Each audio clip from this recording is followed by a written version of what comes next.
dumako tayo dito sa susunod nating topic, mga bossing. Ito si Koopman. Kung papayagan ng Uuwi na si dating Pangulong Duterte, sabi ni Koopman. No? Umaasa si Koopman na uuwi na ang dating Pangulong Duterte, sabi ni Koopman. Diyos ko po. Ewan ko kung nabudol. So, Koopman, sorry ha. Sila yung nagsasabi nito eh. No, parang wala nang tiwala sa iyo yung mga supporter ni dating Pangulong Duterte. Sila Maharlika, sila Roque, pinagre-resign ka na. Alos daw wenta yung serbisyo mo. No?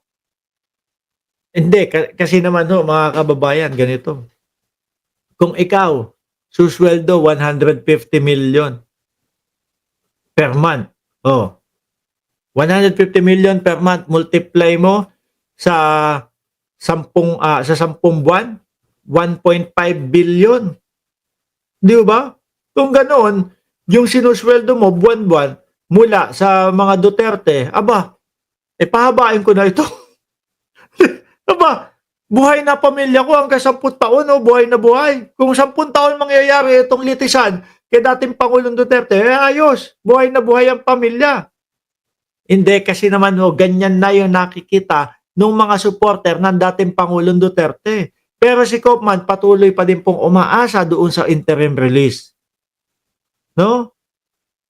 Naalala nyo ibinalita, mga boss chief amo, sir? Ibinalita po na ang kampo ni dating Pangulong Duterte sa pangunguna po ni Koopman humiling na wag mo nang magbigay ng resulta ang ICC. Doon po sa hinihiling nilang interim release. Anak ng 7 kuba. Ipinasa nyo na, sinabit nyo na lahat ng kailangan ninyo. Tapos biglang, wag muna, hindi pa handa. No, meron pang dokumentong hinihintay. Ang sabihin nyo siguro, walang tumatanggap na bansa kay dating Pangulong Duterte. Kaya nauudlot kayo. Siguro kumpiyansa na kayo. Nung una, na eto, Australia tatanggapin tayo. Etong Belgium tatanggapin tayo. No, sulat na tayo interim release. Napagtanto siguro nila, nako, kapag tinanggap natin ang dating Pangulong Duterte, papasok yung mga DDS dito. Itong kinatatayuan natin, na parke natin, na ang pangalan Australian Park, kunyari, gano'n, no? Naku po. Malamang to maging Duterte Park na din. Sinong bansa ang papayag ng gano'n, mga bossing? Diba? Kung saan, kapag natayuan yata ng mga DDS, ng mga Duterte Fans Club, pag natayuan na nila, iba na ang pangalan ng lugar na yun. Ang magiging pangalan na po Duterte Street. Nako, sakit lang ng ulo ang gagawin natin pag tinanggap natin ito. Kaya tinalikuran sila. Australia ayaw. Belgium ayaw. Ano pa yung iba? Ayaw.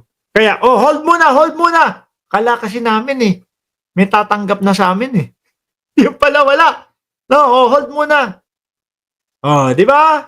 Yan ang nakikita kong dahilan mga bossing kung bakit nag-hold sila. Ngayon, syempre, eto pong sila Roque, sila Maharlika, mga kababayan, mabubwisit na din po. Kasi sila gusto nila, daw, ha? Medyo diskumpiyado din ako dito sa dalawa na to. Kung totoo sa puso nila na gustong mapauwi ang dating Pangulo, baka pera-perahan lang po, no? Dahil ayan, nag-aaway-aaway sila dahil sa pera. Pakinggan natin tong balita na ito. Koopman, go! Posibleng makabalik sa Pilipinas si dating Pangulong Rodrigo Duterte kung papayagan ng International Criminal Court o ICC ang hiling nitong interim release.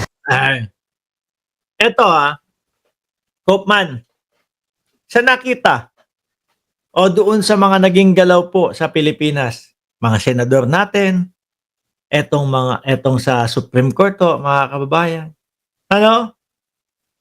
Nakita nyo naman po yung sitwasyon ng impeachment ni Vice Presidente, mga boss chief amo, sir. May mga ebidensya napakadami. May mga taong handang tumestigo, may mga taong handang magsalita na sila ay nakatanggap ng mga bribe galing kay Inday Sara Duterte. Tayo ho mismo mga kababayan, napanood natin yung pagbabanta sa buhay ng Pangulo, asawa ng Pangulo at pinsan ng Pangulo. Tayo nga, pwede tayong maging testigo eh. Di ba? So sa madaling salita ho, nag-uumapaw mga bossing ang pambala ng prosekusyon. No? So ngayon, ikaw iisipin mo, naku tutuloy na to. Sige, paano na? Tuloy na. Tapos maririnig mo, Supreme Court sasabihin, wala, sorry. Unconstitution ang ginawa kay Vice Presidente. No? Bakit? Kasi daw ho, kumbaga, ano tawag yan? Kumbaga, may 1 year ban. Nagpasa na sila ng impeachment, etc. Ganito. Tapos nagpasa ulit. Tapos ganito. Ganyan. Tapos mayroon pa silang sinasabi daw ho, mga kababayan, na hindi binigyan ng karapatan ang Vice Presidente na magpaliwanag. Samantalang ho, mga boss chief mo, sir, pabalik-balik, di ba? Pabalik-balik po silang binibigyan ng pagkakataon, paulit-ulit po silang binibigyan ng pagkakataon para ipaliwanag po lahat ng yan doon sa Congress. Tapos sasabihin, hindi binigyan ng pagkakataon ng Vice Presidente para magpaliwanag. Siyempre, isipin ng ICC na, nako, hinihiling nyo na ibalik dyan sa Pilipinas at dyan litisin ang dating Pangulong Duterte. Sa tingin nyo ba pagkakatiwalaan namin kayo? Kung ito nag-uumapaw ang ebidensya, merong mga taong handa na magsalita tungkol sa Vice Presidente, sa impeachment, tapos ang dali ninyo yung technicalidad at yung prosesong ginawa ng Congress ganun, ganyan, mali. Kaya walang dapat matuloy na impeachment. Ano isipin nun ng mga yan? Baka mamaya pag pinauwi namin itong dating Pangulo dyan, at dyan nilitis, baka dalihin nyo lang ng teknikalidad. Kasi bawal ganito, ganyan. Tapos laya na si Duterte.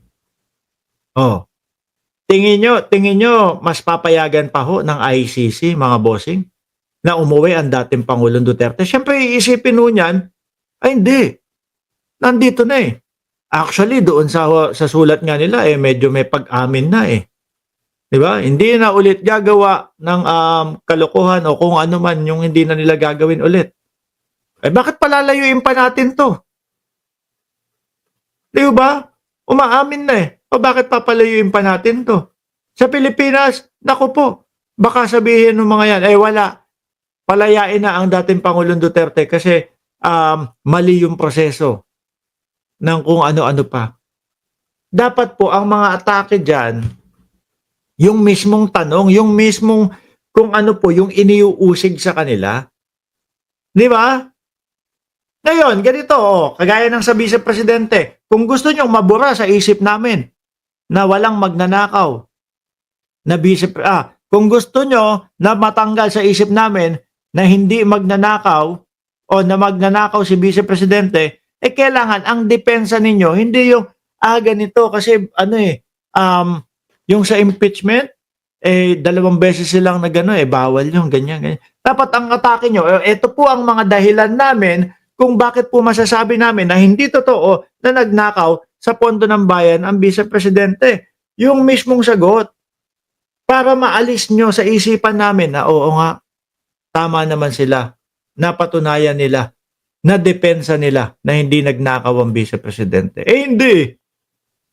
Ano yung respect nyo sa amin? Ano yung kasagutan nyo? Unconstitution kasi bakit?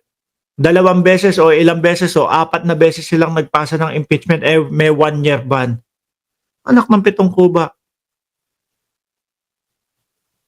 So sa madaling salita, hindi man matuloy ang impeachment na yan, hindi nyo na ipagtanggol ang Vice Presidente. Ganun lang yun. Diba? Sabi, pero naniniwala siya na siya, si Lupin III, magnanakaw. Sabi ni Sir Jorge Edralin. Nanonood ako niyan. Ayon sa abogado ng dating Pangulong Duterte na si Attorney Nicholas Kaufman, nakakuha sila ng mahalagang impormasyon na nagpapalakas sa kanilang argumento.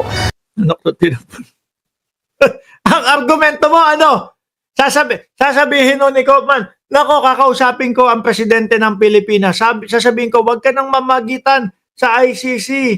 At pakawalan mo na, matanda na yung Pangulo.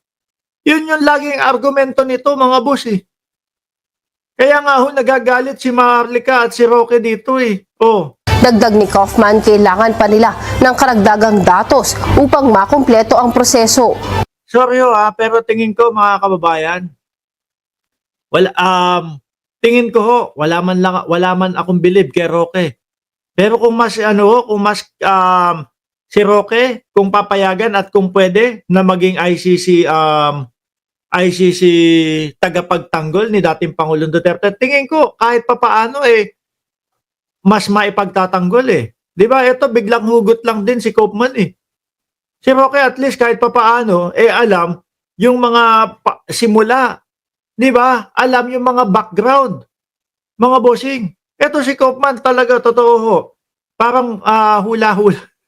Parang hula-hula lang ho. Mga kababayan, kaya naman sabi ko sa inyo, nagagalit si Roque at si Maharlika. Umaasa rin sila na tatanggapin ng mga hukom ng ICC ang kanilang argumento. Naku, pagkatapos mong sabihin doon sa argumento ninyo na hindi na uulit ng paggawa ng krimen ang dating Pangulong Duterte, aasa ka pa na palalayuin yan?